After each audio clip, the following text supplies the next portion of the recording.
this is not something I would normally talk about, except for the fact that this is the first time that we're seeing the effect of these timed exclusivities between console, games being on one console for a limited amount of time before going elsewhere. So Rise of the Tomb Raider. Why is it the Rise of the Tomb Raider? I don't know. But it's coming out on PC this month. And it came out on, Xbox One and 360 only in November. So whenever we talk about exclusives, and something you brought up before is that we always forget about the PC. Right. It's never included in the conversation. When people are saying, it's coming to PlayStation first, or only PlayStation, like Street Fighter 5. It's also coming to PC. People forget about that. It's not like you're assed out entirely if you don't have a PlayStation. You can play it on your PC, and the experience will be just the same. Great graphics. Well, hopefully. Well, yeah, if your computer's decent rig. Or you're not Warner Brothers releasing fucking shit like Mortal Kombat 10 or, Batman Arkham Knight. Yes, that aside, if it's a decent port of the arcade, or not even this, if it's released around the same time, you're going to get a good experience still. The controller issue, this isn't 1991. You can have great controllers on your PC. They're just as good, if not better, than a console controller. That's fine. So I guess this is really going to be the test whether or not this time exclusivity is actually works or is just bullshit.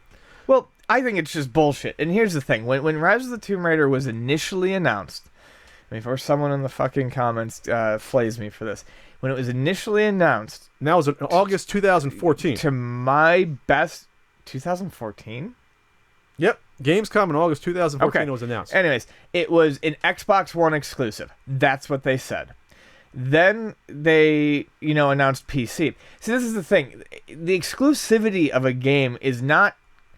It's not really... That term doesn't mean anything. What it is it's marketing to attack another console, is what it is. By the way, it's going to come to PlayStation next year. This is where I'm going. It's coming to PlayStation holiday season 2016. Because here's the thing. They announced that and your fans riot. And there is zero fucking reason... unless the system that you are releasing it on, like Sony with Street Fighter 5, unless they're helping bankroll the project, there is no reason to release a game for one system. You are not only pissing off your customers, you're fucking flushing money down the goddamn toilet. So what happens is these things are announced as exclusive, then they announce that there's a PC release, and then they announce that it's just a timed exclusive and you're going to get it anyways. Exclusivity means practically fucking nothing these days. And it really comes down to, do you like Pepsi or Coke better? It's just a simple choice when you're picking your console. 90% of these games are going to be on both systems. Yeah, so it's interesting. I wish I could see how much money is being paid to these companies to keep them even time exclusive. Same. And if they're making back that money even at all. Or maybe this will go away, or will this get bigger if, I don't know, say they throw $5 million at, who did this game? Square Enix or someone else? Square Enix is the publisher. Crystal Dynamics? Yeah. So they throw $5 million at them. So there has to be enough for the publisher to say, I'm going to lose this amount of money not putting on this console. Right. In this case, 2 months versus the PC, that's almost nothing. Who gives a shit? A year for another console, that could be something. Right. That could be something. So this is an experiment still.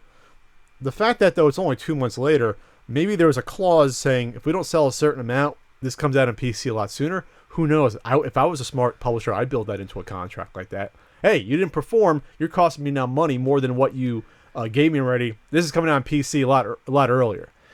It's like you said already. Without seeing the numbers that are thrown at a company for exclusivity or timed exclusivity, we can't really say what I'm going to say for sure. But the reboot of Tomb Raider was, by all accounts, extremely successful and very popular. And people wanted to play this game. And would they have really... The amount of money that they would have made from the exclusivity, would they have just done better to say no and released it on all platforms? Especially because, and they probably could not have known it then, globally, the PlayStation 4 is doing much better than the Xbox One. You've got a much broader market on the PlayStation 4, and that's just going to naturally translate to more sales. Yeah. Since this was recently announced to come out in January, I'm thinking that maybe there was a clause, an escape clause, or something like if you don't push this number, pull a ripcord. yeah, ripcord. Maybe this original was going to be a 6-month until PC. Now, well, it's only 2 months later. Sorry, assholes, you didn't sell enough. That's not exclusivity, really. We're keeping your money, and now we're going to come out with PC anyway. Maybe that was built in for that.